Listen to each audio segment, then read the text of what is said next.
So NPR, a taxpayer-funded entity, is now pressuring Facebook to suppress Daily Wire and my Facebook page especially and directly. Why? Not because we are presenting misinformation, but because we are conservative. They're openly saying it. It's right there. Okay, quote, outrage as a business model, how Ben Shapiro is using Facebook to build an empire. Now, we've made no secret of the fact that Facebook, as a powerful social media outlet, is one of the places where we push for traffic, just as we do on Instagram, just as we do on YouTube, just as we do on Twitter, just like every company does on all of the major social media outlets. But it's bad that we're succeeding, according to NPR. That's the problem, and that must be stopped. This is a case that's now being astroturfed by a wide variety of sources who have decided that Facebook is deeply embarrassed of the fact they're suppressing information, that we are successful. We're not suppressing information that we're successful on Facebook or anywhere else. Thank God, a lot of people read our site. Thank God, a lot of people listen to the show, and they have every right to do so. And did it ever occur to NPR and the journalists who are so all-fire concerned about people viewing our content that they are acting like authoritarian idiots? Did it ever occur to them that I have never said that NPR should be foreclosed the ability to disseminate information? I think we should cut its funding. I don't see why I ought to pay for the federal government to attack my site. That seems weird. I don't see why conservatives across the land, tens of millions of whom access our content every month multiple times, I don't see why exactly they should be funding NPR to attack the outlets they actually like to read and watch. So NPR has this piece. It's not about COVID misinformation. It's about social media should shut down Daily Wire because Daily Wire is Daily Wire. Quote, in 2021, Ben Shapiro rules Facebook. The conservative podcast host and author's personal Facebook page has more followers than the Washington Post, and he drives an engagement machine unparalleled by anything else on the world's biggest social networking site. An NPR analysis of social media data found that over the past year, stories published by the site Shapiro founded, the Daily Wire, received more likes, shares, and comments on Facebook than any other news publisher by a wide margin. Even legacy news organizations that have broken major stories or produced groundbreaking investigative work don't come anywhere close. Oh, are we hurting your feelings? Are we hurting your feelings with the fact people like clicking on our headlines? Is it hurtful to you that the New York Times, with honestly, like the most unreadable headlines in the news business, aren't getting clicked upon? Maybe you should write readable headlines that people give a crap about. Maybe you should do that. Or maybe the reason people are clicking on our site, as opposed to the vast panoply of left-wing sites, is because there are many, many left-wing sites and like 2 conservative sites. Maybe that's the reason. Or maybe the reason is because they don't trust you and your attempt to suppress information. And so they click on us more because they don't trust you, and they shouldn't trust you because you're a bunch of covertly partisan. It's clear. You trying to play this game where we pretend like we don't see your bias is absurd. Here's more of NPR. Daily Wire articles with headlines like, quote, book review, proof that wokeness is projection by nervous racist white women who can't talk to minorities without elaborate codes, regularly garner tens of thousands of shares for the site. And Shapiro is turning that Facebook reach into a rapidly expanding, cost-efficient media empire, one that experts worry may be furthering polarization in the U.S. Oh my God, conservatives resist polarization. See, it's so funny. This is how the left views polarization. Polarization is usually when people unfairly attack one another and tell lies about each other. Say like when the president of the United States says you're a Jim Crow segregationist because you like voter ID. Like that would be furthering polarization. But here's the thing. For the media, for the left, their monopoly prevents polarization because you see there's no other point of view. If it is unipolar, there is no polarization. If there is only one pole, there can be no polarization, you see? It's amazing. If there's a monopoly on information and everyone agrees with each other, there's no polarization inside the monopoly. But the moment Daily Wire exists, polarization. It must be stopped. Shut down Daily Wire. Says NPR, again, a taxpayer-funded entity, quote, there's a demand among certain subjects of the public for outrage politics, said Jamie Settle, the director of the Social Networks and Political Psychology Lab at the College of William and Mary in Virginia.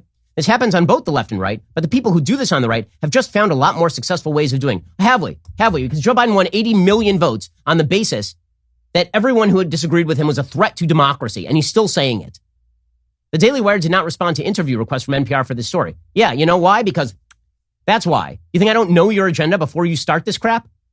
We know your agenda the moment you email us as part of an astroturfed effort to force Facebook into stopping the dissemination of our website. We know exactly what you're doing. Everyone can see what you're doing. You're the world's worst magicians. Don't even misdirect with this hand. You're just doing the trick right here. Says NPR, the site produces very little original reporting. Our investigative reporting team would beg to differ, people like Luke Rosiak, who have been breaking stories from Loudoun County, but instead mostly repackages journalism from traditional news organizations with a conservative slant. That alone wouldn't be newsworthy. The circle of life online means information is written and rewritten in a seemingly infinite loop. But The Daily Wire has turned anger into an art form and recycled content into a business model. Wait, now, so now the problem isn't that we're lying, and it's not that we're doing anything different from anybody else. It's that we're good at it. Oops. I'm so sorry. Are we hurting your feelings? Here, oh, poor NPR. So sad. Get out the world's tiniest violin. In May, the Daily Wire generated more Facebook engagement on its articles than the New York Times, the Washington Post, NBC News, and CNN combined. Yeah. You know why? Because we're good at our jobs. And because you guys kind of suck. Okay, that's the reality. People don't like your content, and so they click on the opposite content. By the way, if you think the New York Times, the Washington Post, NBC News, and CNN are having media troubles in terms of like people clicking on their sites, this is a complete misread. I promise you that all of the sites that you just mentioned have bigger traffic than we do overall. Other conservative outlets like The Blaze, Breitbart News, and The Western Journal that publish aggregated and opinion content aimed at invoking outrage have also generally been more successful at generating engagement than legacy news outlets over the past year. The success of those outlets on Facebook may also undermine conservatives' oft-repeated claims that social media networks have an anti-conservative bias. Okay, well, I mean, I can show you exactly when and where the spigots get turned off on our traffic because we watch it every single day. So, yeah, no. Tracking the amount of engagement a post or outlet gets on Facebook is not the same thing as tracking the number of people the content actually reaches through the platform.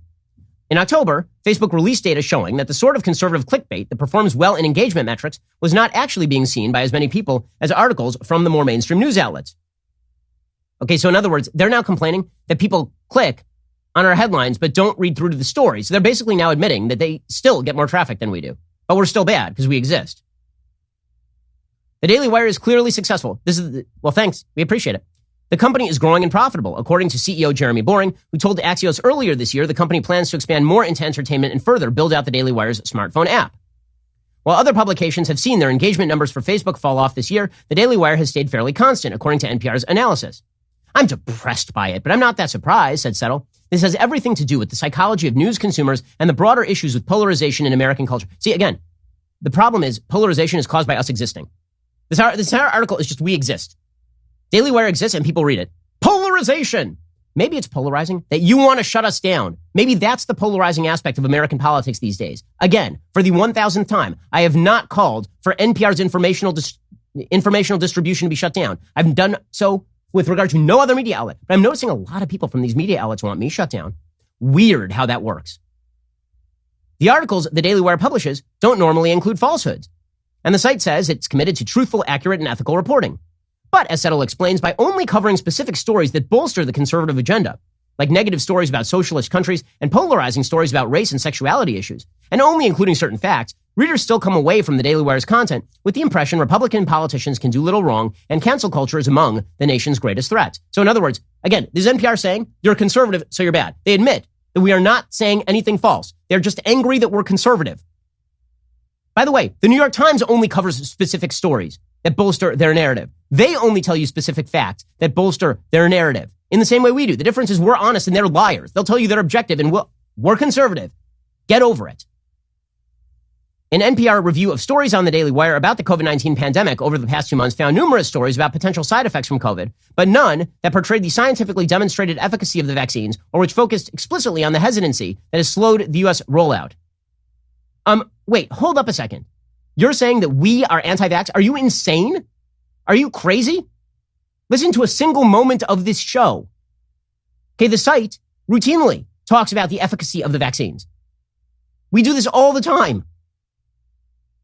Often the site's headlines seem like a conglomeration of conservative buzzwords. This is reporting from NPR, your taxpayer-funded entity.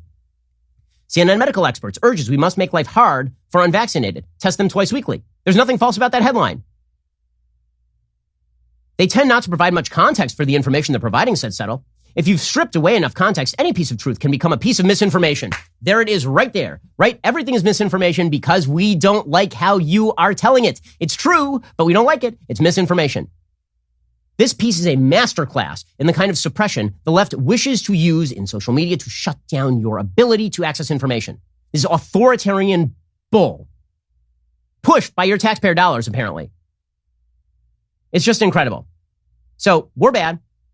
We should be shut out. They say in the years since he left Breitbart News, Shapiro has carved out a rare niche within the conservative media world. The graduate of Harvard Law School taps into many of the same culture war themes that former President Donald Trump played into while also disagreeing with Trump, a feat he's managed without becoming a target of the former president's ire. Shapiro has publicly denounced the alt-right and other people in Trump's orbit like Steve Bannon, as well as the conspiracy theory Trump is the rightful winner of the 2020 election. But in the same column, I wrote, after the violence on January 6th, quote, last week the Capitol was breached by a group of fringe Trump supporters who had bought into a series of lies. But in the same column, he quickly turned his attention back to Democrats and their support of the nationwide Black Lives Matter protest last year, which many conservatives have falsely sought to paint broadly as riots.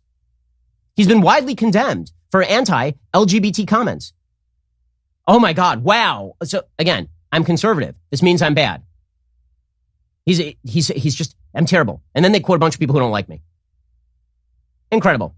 Really, well done here. So basically, the idea here is we should not exist because we're good at our jobs. That's the entire article. The entire article is from NPR, Daily Wire should not exist, and we're misinformation because they disagree. They're coming for your information. They're coming for the outlets you like. They're coming to suppress them. This is one more reason why you should support every outlet that you like. Come subscribe at Daily Wire because they're going to come after us. They're going to try and deplatform us. It's something they are overtly making clear they want to do right now. Okay, so come subscribe over at Daily Wire right now. Also pick up a copy of my book all about all of this and do it for other people too.